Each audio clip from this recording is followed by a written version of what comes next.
shine on Happy Camper Life.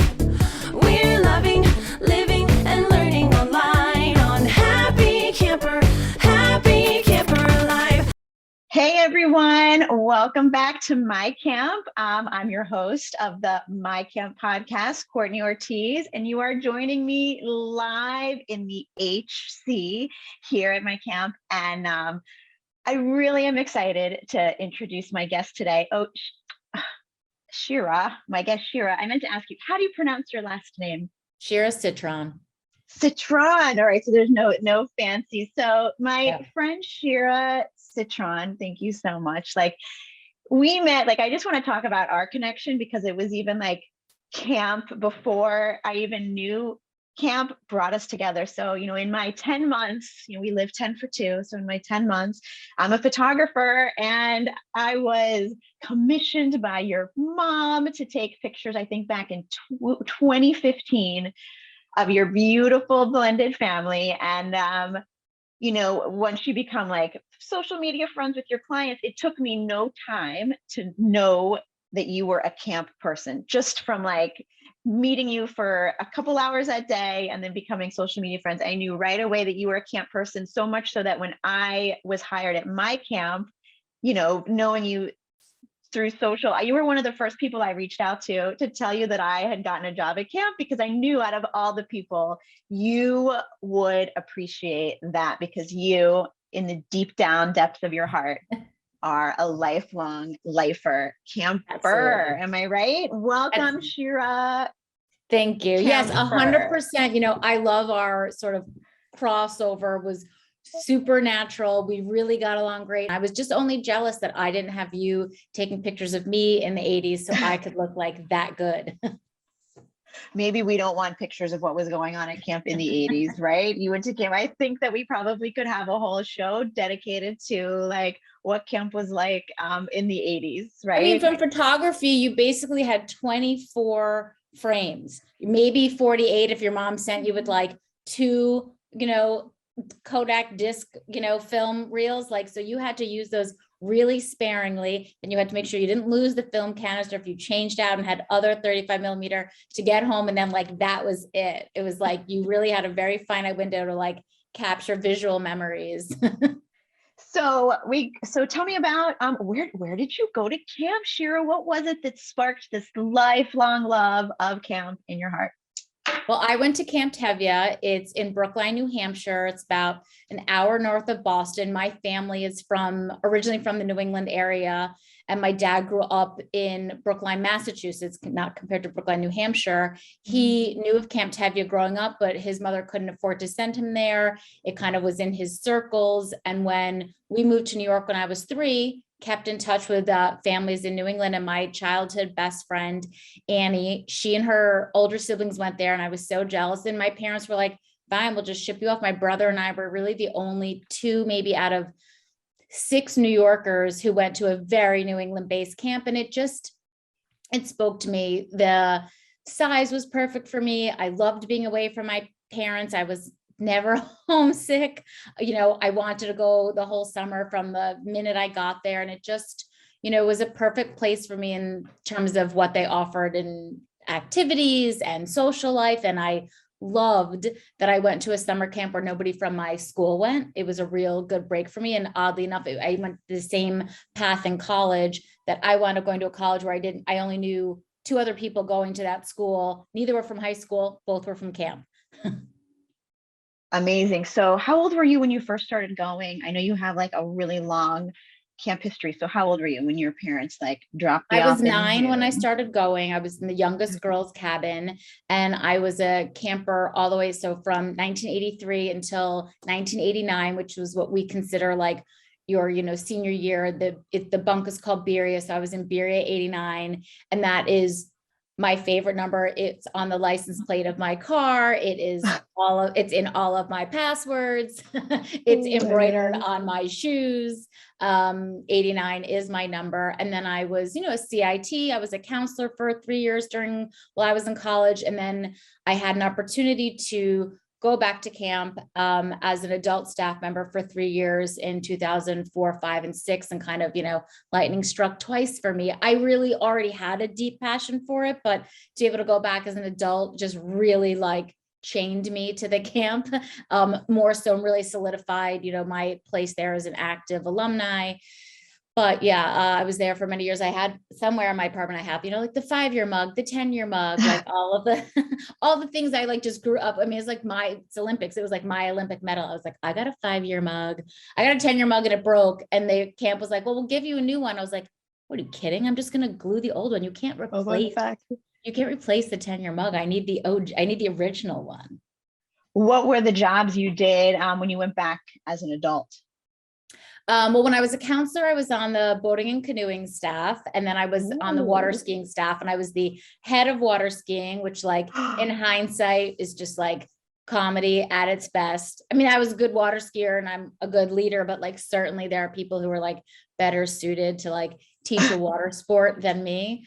And then when I was a administrator, for the first summer, I was in charge of all the assistant program director. So I did all the evening activities for the camp and the special events, which makes sense because my daytime job is I'm a wedding planner. So that made a ton of sense for me. And then I was the assistant girls head counselor. Then for 2005 and 6, I was the girls head counselor in charge of the upper girls. I tried to use generic camp terms, upper girls, because the language we use at Tevye has some like Judaic, nuances and Hebrew words that might not translate, but I was the upper girls head counselor and it was fantastic.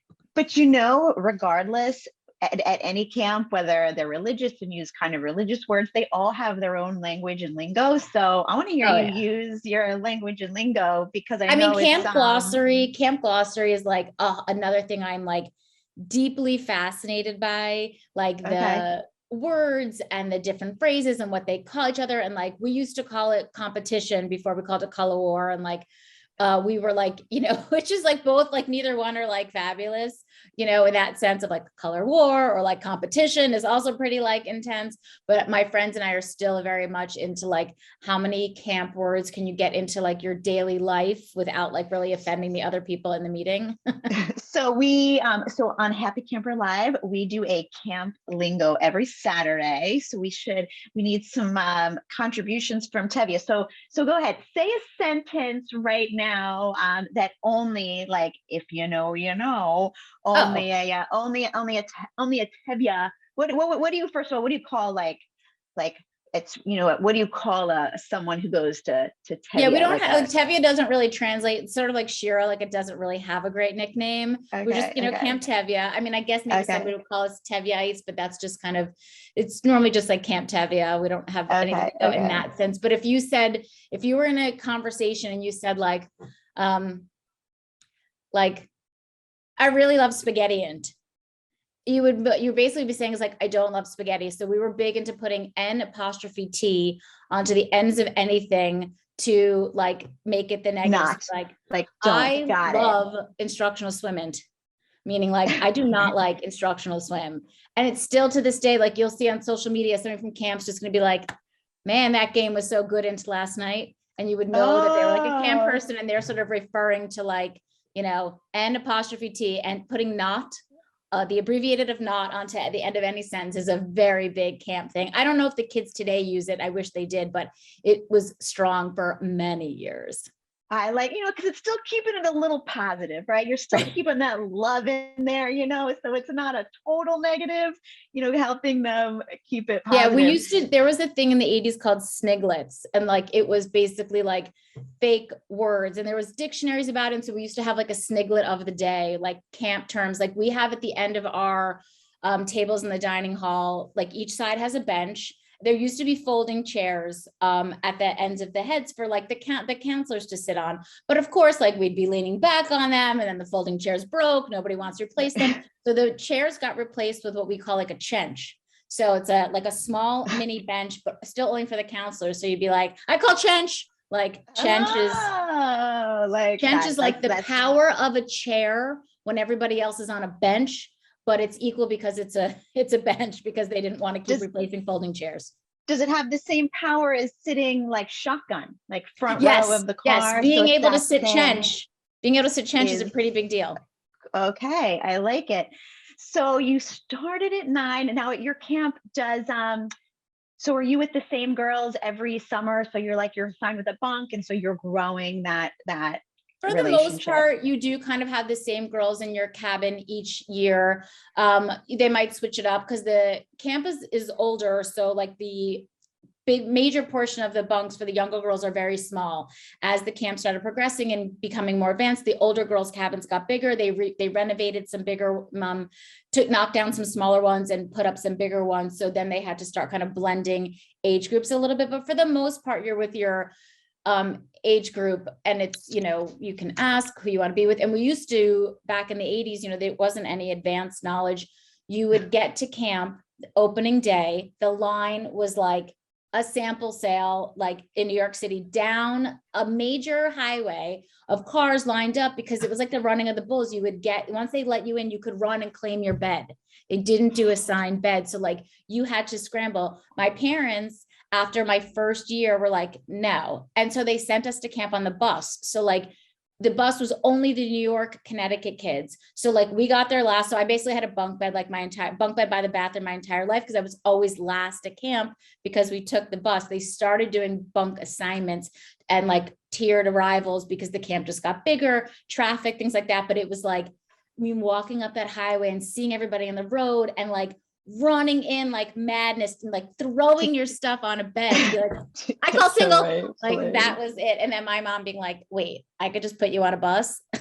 So that was the end of me. That was the end of, I think I had a single bed once in my entire career until I became a counselor. Because what was your mom's philosophy on like camp? She didn't care where I slept.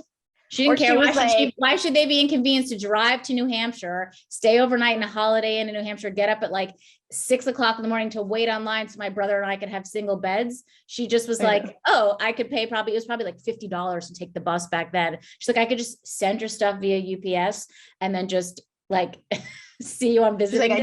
I drop you off in June and I pick you up in August. That was essentially, yes, that's what I said to you. When I became a head counselor, I enjoyed interacting with parents. I'm not a parent myself, so I really enjoyed, being the liaison between the parents and learning about their kids and how to communicate and kind of being like an open therapist for them about what their kids were doing.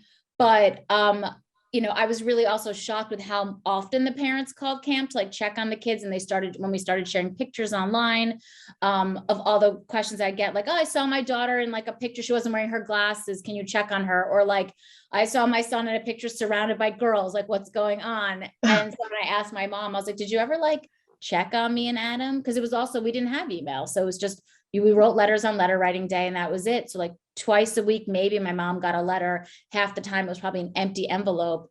And she literally said, she's like, dropped you off in June, picked you up in August. My brother had an August birthday, so we got to call home. You didn't get calls at camp, and Tevye still doesn't do calls unless it's your birthday or you're like super homesick.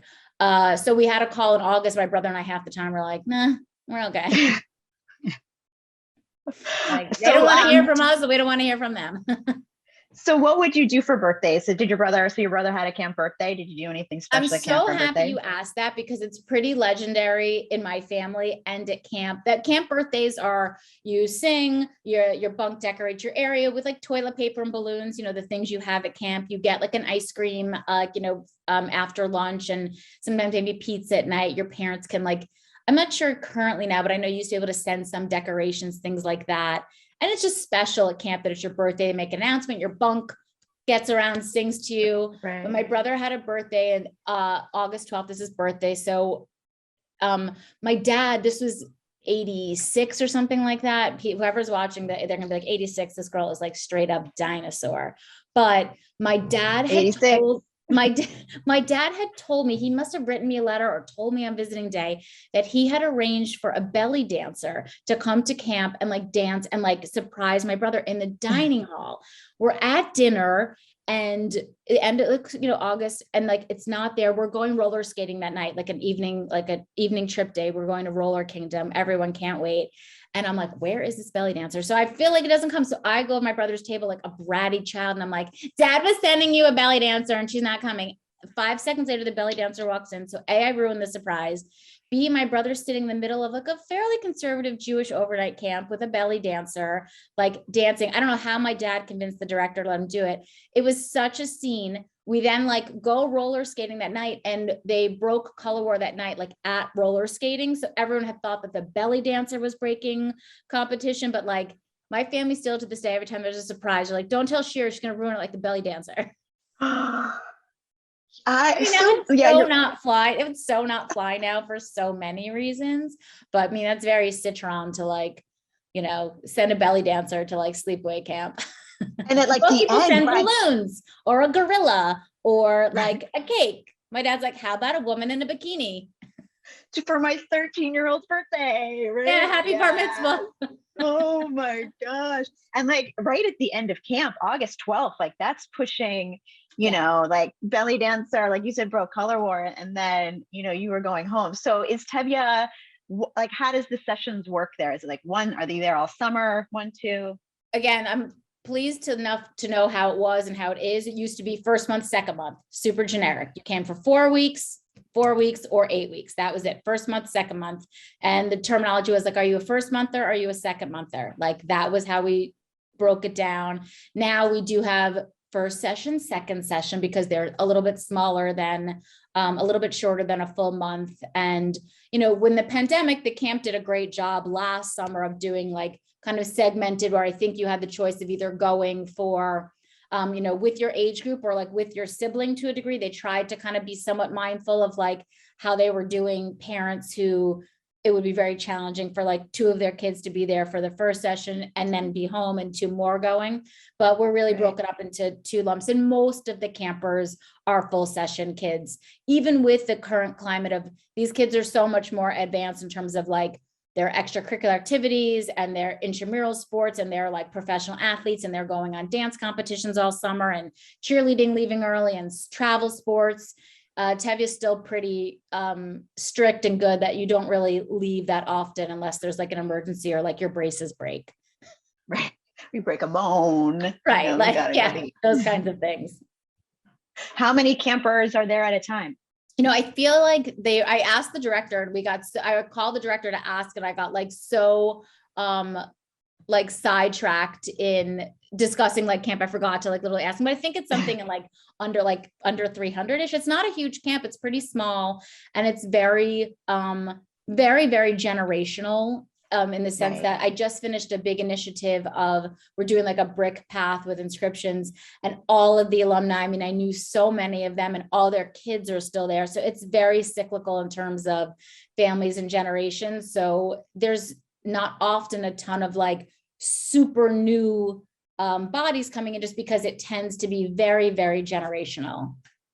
Right, because your camp was founded with 1940. Did I? I'm looking at. Right? I have my Camp Tevye blanket on my sofa. Yeah, 1940. It's part of 3 other camps that were founded by Eli and Bessie Cohen. Their great grandson, or their still runs it. Like it's still very much like Jonathan Cohen, who runs now the Cohen camps. Used to be the Cohen Foundation. They're still a part of it. It's still part of the original thing, and I love the fact that the other 2 camps, Tel Noor and Pembroke, there are sister camps, and are, that one is co-ed, one is all girls, but we all do really, work together collectively. There's a lot of, there's not a ton of overlap in our experiences. The words are different, the slangs are different, the color war colors are different. So it's nice that they don't have, it's not like a uniform of here's our mission statement for each camp. It really is different, but it is really look out for your sisters kind of, way. Like you don't ever want to see them fail. And it's like, only we can talk poop about them. Like nobody else. Right. Nobody 100%. Else can,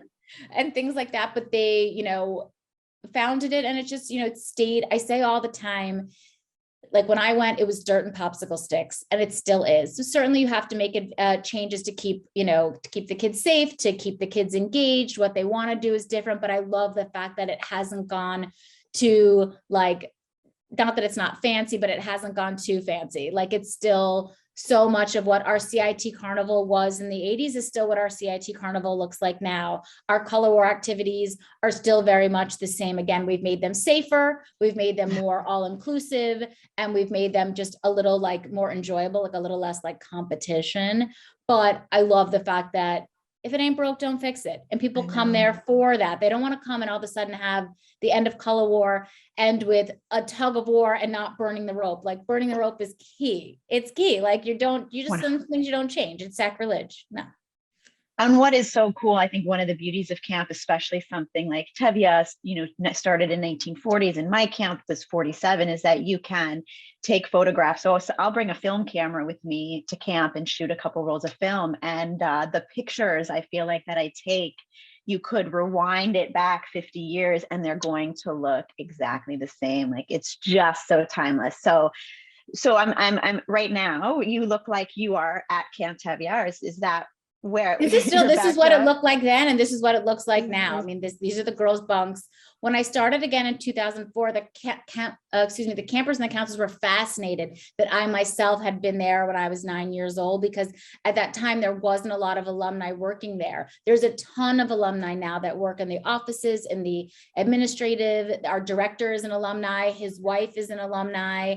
There's a huge amount, but I was a little bit of an anomaly, me and like 2 or 3 other people that had been campers there. And they kept saying, look, how has camp changed? I'm like, the trees are a lot bigger. I was like, that's really it. I walked out to the water skiing area, like Skunk Hollow, and I missed the turn my first time going out there in 2004 because the trees were so much bigger. I had to like backtrack. I was like, oh my God, the trees are, this is so much more overgrown. I mean, of course it was overgrown. I hadn't been there since 1994, but I was like, what is going on? Why am I the same? But these trees are so much bigger. But yeah, a lot of the bugs. So one of our buildings is either probably this close to like falling down or becoming like a landmark, that it used to be part of an ice factory, which is what camp was before the Cohens bought the property. And you can see like old parts of the girls' rec hall.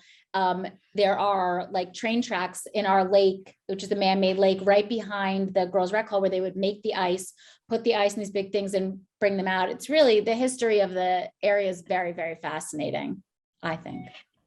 Now, as I'm sure over the decades of time you've been there, decades, I'm not going to age you that much, but the many years you have lots of experiences there. And I've heard that you've slept in some really interesting places around camps. So like, do you care to give us? Well, when we logged on, I was asking you, I'm very interested in other camps' facilities, just because ours again are like very rarely changed. Like we built a new adult housing building in camp, and it used to be, when you drove into camp, there was 2 little buildings on the right hand side, the Cohen House and the Friendship House. Cohen House was literally like 2.5 rooms with like a window this big, like so old, so antiquated, like really scary, like you only went there if you got in trouble. And they tore it down. They have this beautiful new building with like 12 rooms in it and a kitchen, and it's great for the adult staff and alumni who need to stay over. And I'm like fascinated by it. But like the bunks are great. The head counselor cabins were built for, there was one head counselor who worked on managed the entire area. As camp got older and they started having unit heads. So when I was the girls' head counselor, there were 2 of us, one for the lower girls, but the girls' head cabin only slept 1 person. So there was no place for me to sleep. So and they hadn't figured it out yet. So when I so my first year as an adult staffer, I lived in the Friendship House, which was such a trip to like grow up and be like, I cannot believe I'm living in Friendship now. Like, what is happening?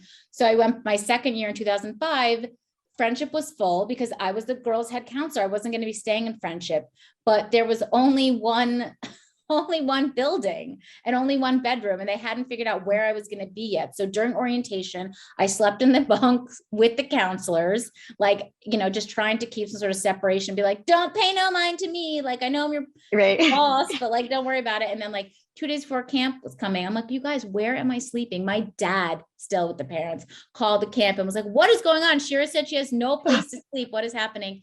Like 3 hours later, and a trailer came in, like an RV.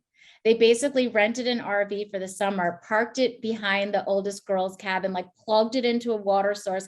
And I lived in like a camper, and I had like the awning and the pink flamingos and like a shower that was perfect for me. I'm 5'1", like it was no problem. But like the table also became a bed. It's called the Dutch. It was like everybody wanted to come see it. And I looked at the counselors and I was like, I'm going to need you to help me make this cool. Like, we're just going to have to be okay with this. Like I slept in a trailer for 8 weeks in the girls' I bet area. it was the nicest accommodations on camp. It was so nice, except for the fact that then my last year in 2006, over that winter, they tore down the girls' head cabin, the old one from when I was born, put up a brand new one with 3 bedrooms, handicap access. So my last year I got to stay in what would be the equivalent of like, a penthouse suite camp style, a camp, to be able to sleep or do something on a physical entity that nobody else had touched is unheard of.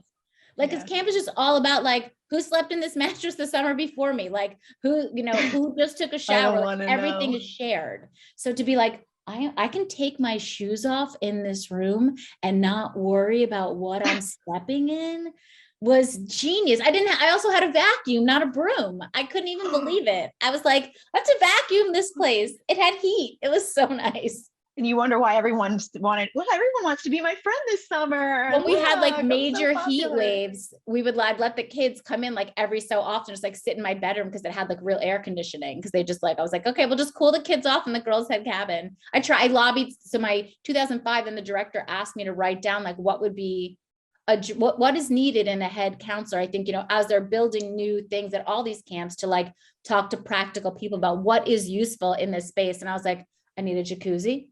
You're gonna need central air. I was like, full length mirrors everywhere. The director was like, I meant more like, is it a room with 2 beds? Like what works? Do you need a desk? Like, how are the mailboxes? And I was like, oh, you mean like functional things? Okay, just No, kidding. it's fine. And I was like, what are you gonna call it? Can you call it the House of Shira like forever? Like, do I get naming rights? What's happening here? Oh, well, No they naming said yes rights. to that, right? No, but I have a bench at camp, which everybody loves to make fun of me about, but I'm very, very proud of it that my family members made a donation to camp. I had planned all of my family's weddings. And so my aunt had contacted camp, and a part of the family that they didn't go there, just my brother and I went. So they only know of camp through me. They reached out. And so there's only one other bench at camp, but right in front of the office is a bench that says, in honor of Shira Citron. I didn't know they were doing it. I went up for the 80th reunion, and the director pulled me aside and was like, I really want to talk to you. I want to show you something. He walked over, and I just immediately started hysterically crying. And then I was like, well, you can't. I said, no homesick kids on this bench, only like happy kids. I was like, has to be happens to know all of my friends when they drop their kids off on drop-off day, if they go for tours, it's like a whole thing that you must send me a picture of yourself on my bench. You're a legacy, Shira. So we like to play games at camp, and I asked you to bring something with you that only you know, and maybe only people that you know would know, and I'm going to try to guess it. Okay. So do you have something? Okay. Close my eyes. Is it something you can wear? In theory, yes. Does it make noise? Yes. Is it an instrument? To some. Do you put it in your mouth? Yes. Is it a kazoo? No. Would you use it for color war? You could. That's not what I used it for. As much as I love camp, I'm not a big fan of color war. So I would always use it as an opportunity to be like, do you guys need me to organize the arts and crafts supplies? But yes, you could use it in color war if you needed to. And organize arts and crafts supplies? No, but I sidetracked. That has nothing to do with my item. Oh. You but would rather. You asked, could you use it for, yes, you could. Okay. Okay. All right. Well, this is not my best game. So what is it? What is your item, Shira? Share with me. It is my whistle. Your whistle. It was I from, this is my like original whistle from one of my first years as a counselor in boating and canoeing, because on the waterfront staff, you know, you were nothing if you were not rocking your whistle, only cooler if you rocked it behind you. And then also like while you're standing like on duty, you know, the like the swinging Yeah. around your finger. kind of Oh, thing. so cool. But it's like, I mean, it's red, but you can completely see where like the end that was around my neck is like a little darker, but this is my like original whistle from my first year as a counselor that then I took with me every summer. I mean, it's not an item that like I would have used for like calling people to attention. Like we're certainly not that kind of environment. But the whistle definitely was like, it's kind of like the chench. It's a power play. Like So, you were all cool. right. So, let's see you blow the whistle, Shira. I know my neighbors are gonna be like, what is going on in Shira's apartment? You'd be like, buddies, count off. Buddy one, buddy check two. That was like the essence of it. But like, I probably should have washed it before I did it. But like, I don't even know if they use whistles anymore, but like, it certainly was like a major status symbol at camp, just to like, you know, your Tivas, your like certain, you know, the outfit, the look of camp. We were not a uniform camp back then. So like expression was free and plentiful, but like the whistle was a pretty big status symbol. And like, girl, I know at least at my camp, like being head of water ski or waterfront, that is a huge job. So that says a lot about you as a person to like have that gig. Like it's a big It was more like job, who's so. 18 and who can pass the New Hampshire State boat driving test. I was like, probably me. And I Oh only, my I mean, I God. only wanted to work on the waterfront as much. I'm not athletic. I didn't want to be on athletics. I certainly didn't want to like our arts and crafts now is done like outside and all around camp, and they've got beautiful art, you know, installations all over. But back then it was like in the attic of the girls' rec, and like it was lanyard and woodworking. And so I just was like waterfront or bust. And I'm not a great swimmer. I couldn't get my WSI to like teach swimming. So I did boating and canoeing for like 2 years, where I just like sat in like a kayak and was like, stop slashing each other. And then my last year, I was like head of water skiing, where I just drove in circles and like just kept telling the kids, arms straight, try to stand up. Are you okay, kid? Are you okay? Don't cry. It's fine. I been water skiing one time, and I did it at camp, and it was the end of the summer. And after being on the boat, you know, taking pictures of the kids and hearing so many times, like, you know, arms straight, knees bent, and oh my gosh, so I could hear it in my. I mean, I basically We went on like got up family first. we went to like family camp a couple summers ago with my mom and everybody, and so they had water skiing, and I was like, oh yeah, I went out and like did all my tricks, like you can put the tow bar between my legs, and I went like hands free, and everybody thought I was like, I mean, like Summer Olympics, here I come. But the whistle, I'm so glad you asked about that, because a lot of the tangible things I have, my dad is always like, why is there so much stuff in the attic? I'm like, it's on my camp memorabilia. But the whistle is the one thing I have in my apartment that is like very, very indicative of camp, and it hangs by my door. When the going gets tough, you just look at that. Tough, get a and your whistle. Right. Tough, get a whistle. Oh my gosh. All right. So Shira, we're almost done. I'm not gonna let you go before we get to play my favorite camp game, which it's a little different every time we play, but in my favorite camp game is called the 7-second challenge. So Shira, I'm gonna give you a number of challenges that you will have 7 seconds to complete. Are you ready? I hope so. All right. You have 7 seconds to create a new word and define it. Oh, I would call it, you know, like the swim skis, the fear of swimming under the dock in the lake, swim skis. I'm going to use that. I like that. Swim skis. All Like, right, the cool. swim All right. skis. I don't want to go under the dock, the swim skis. Yeah. Skis. So good. All right. You have 7 seconds to sing your camp's alma mater. Go.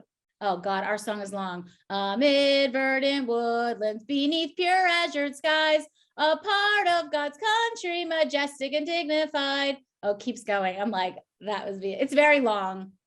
All right. Well, you did such a great job. I'm going to let you go with just 2 7-second challenges. Shira. Nerve-wracking. I want my team to win. Or are you one of those? Are you like super competitive? Like, it No, counts? I'm really, I'm not as and I'm sure all of my friends, I'm going to force them to watch this, but my friend Jillian, as we call, is like, are my most competitive friend to this day. Still like their kids must be on the right teams. It's very competitive, but we always say we're not competitive, we're passionate.